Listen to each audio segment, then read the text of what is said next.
할렐루야, 순봉평장 마지교를 섬기는 정헌교 목사입니다. 저는 오늘 갈라디아서 6장 9절로 10절 말씀을 중심으로 하나님이 주신 기회를 붙잡아라 라는 제목으로 말씀을 나누겠습니다. 어느 날 한 청년이 일꾼을 찾기 위해 오하이오주에서 큰 농장을 경영하는 테일러시를 찾아갔습니다. 농장 주인은 그 청년의 이름이 짐이라는 것 외에는 특이하다고 할 만한 점을 찾지 못했지만 그에게 일자리를 주었습니다. 청년은 농장에서 열심히 장작을 패고 건초도 쌓고 소도 키우며 시간을 보냈습니다. 주인이 시키는 일이라면 무엇인지 열심히 했습니다. 그는 헛간 부엌에서 끼니를 해결하고 건초 위에서 잠을 청하며 하루하루를 열심히 살았습니다. 이듬해 여름이 채 끝나기도 전에 청년 짐은 농장 주인의 딸과 사랑에 빠지게 되었습니다. 그리고 그녀에게 청혼하였습니다. 하지만 모아둔 돈도 명성도 없은 젊은이의 전망이 밝아 보이지 않자 농장 주인은 딸의 결혼을 허락하지 않았습니다. 짐은 그의 물건이 담긴 여행용 가방도 버려둔 채 농장을 떠나 사라져버렸습니다. 그리고 35년의 긴 세월이 지났습니다. 농장 주인 테일러 씨는 새 헛간을 짓기 위해 헛간을 철거하고 있었는데 건초를 쌓아 두었던 곳 위에 썩가래에 누군가가 새겨놓은 이름을 보게 되었습니다. 자세히 살펴보니 35년 전 자신의 농장에서 일하던 짐이란 청년의 본명 제임스 A. 가필드라고 새겨져 있었습니다. 당시 20대 대통령의 이름이었습니다. 그때는 별 볼 일 없어 보이던 청년이 훗날 육군소장 8선 하원을 거쳐 미국의 대통령이 된 것입니다. 35년 전 딸의 결혼을 반대했던 것을 땅을 치며 후회했지만 무슨 소용이 있겠습니까? 그렇습니다. 기회란 늘 찾아오는 것이 아닙니다. 일생에 한 번 오는 기회가 있는가 하면 1000년 만에 한 번 오는 귀한 기회도 있습니다. 기회는 결코 우리를 기다려주지 않습니다. 미국에서 흔히 말하는 말 중에 3C를 놓쳐서는 안 된다는 말이 있습니다. 찬스, 기회, 초이스, 선택, 그리고 챌린지, 도전이란 단어입니다. 성공한 사람들은 기회를 잘 선택하고 최선을 다해 도전한다는 의미입니다. 하나님께서 주시는 기회가 여러분에게 찾아왔을 때 그것을 잘 포착해 놓치지 마시기를 바랍니다. 소년 다윗은 하나님 주신 기회를 잘 포착했습니다. 다윗은 목동으로서 양을 돌보던 평범한 소년이었고 군사적인 경험도 없고 훈련을 받지 않았지만 하나님을 신뢰하는 강한 믿음을 가지고 있었습니다. 그러나 블레셋과 이스라엘 사이의 전투가 벌어질 때에 골리앗은 군사적인 경험과 압도적인 체격으로 이스라엘 군대 전체를 두려움으로 몰아넣습니다.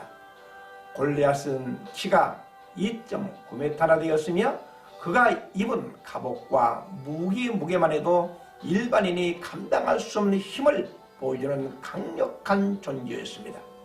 그렇게 골리앗은 압도적인 무력을 가지고 40일 동안 이스라엘을 조롱하며 자신과 싸울 자는 나오라고 했습니다. 이스라엘 군대 중에 그 누구도 이 거인을 상대로 싸울 용기를 내지 못하고 있었습니다. 그때 다윗이 골리앗 앞에 나가겠다고 했습니다. 사울왕이 자신의 갑옷을 입히려 했을 때 거절하고 다윗은 자신의 경험했던 물매와 돌을 선택했습니다. 자신이 가장 잘하는 방법으로 하나님께서 자신에게 주신 은사와 재능을 사용하기로 결단한 것입니다. 세상의 것을 따르기 전에 하나님 나에게 주신 능력을 신뢰하고 그것을 최대한으로 활용하는 것이 중요합니다. 다윗처럼 우리도 하나님께 주신 기회를 놓치지 않기 위해 믿음의 결단을 하고 행함으로 승리하는 성도가 되어야 합니다. 오늘 우리도 하나님 주신 기회를 붙잡을 때에 개인적인 승리를 넘어 공동체와 교회 그리고 하나님의 영광을 드러나는 큰 승리를 거둘 수 있음을 믿으시기를 바랍니다. 그렇기에 우리는 세상의 도전 앞에 두려워하지 않고 하나님 주신 기회를 붙잡는 다윗과 같은 믿음의 성도가 되어야 됩니다. 다윗이 다른 사람과 달랐던 점이 무엇이었습니까? 사울왕을 비롯하여 이스라엘 백성들은 거인 골리앗을 보았지만 다윗은 골리앗을 보지 아니하고 하나님 보았기 때문에 골리앗이 두렵지 않았습니다. 다윗은 베들레헴의 들판에서 아버지 양을 치면서 하나님이 어떤 분인지를 경험했기 때문입니다. 사무엘상 17장 34절에서 주의 종이 아비의 양을 지킬 때에 사자나 곰이 와서 양떼에서 새끼를 움키면 내가 따라가서 그걸 치고 그 입에서 새끼를 건져냈고 그것이 일어난 날을 해하고자 하면 내가 그 수염을 잡고 그걸 쳐 죽였나이다 라고 담대하게 그의 경험을 고백했습니다.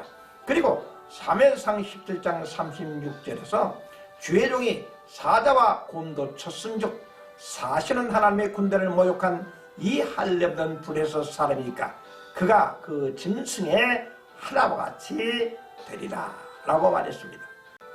야훼께서 나를 사자의 발톱과 곰의 발톱에서 건져냈었은즉 나를 이 블레셋 사람의 손에서 건져내시리라고 했습니다. 그가 두려워할 존재는 거인 골리앗이나 곰과 사자가 아니라 하나님이었습니다. 하나님이 함께 하시면 무엇이든지 이길 수 있고 어떤 문제도 해결할 수 있지만 하나님 나를 버리시면 나는 아무것도 이길 수 없기 때문입니다. 사랑하는 성도 여러분, 하나님의 영광을 위해 섬길 기회가 나에게 왔을 때 놓치지 말고 섬겨야 합니다. 봉사할 기회가 왔을 때 봉사해야 됩니다. 하나님께서 나의 지식과 시간과 물질과 재능을 필요로 하실 때 아끼지 않고 하나님께 드려야 합니다. 심지도 아니하고 거두려고 기다리는 사람은 어리석은 사람입니다. 그러므로 하나님 주신 기회를 거룩한 순종으로 붙잡으시기를 바랍니다. 그러면 하나님의 놀라운 축복으로 여러분께 반드시 갚아 주실 것입니다. 감사합니다. 지금까지 순봉 평창 마지교회 정흥교 목사였습니다. 살롬.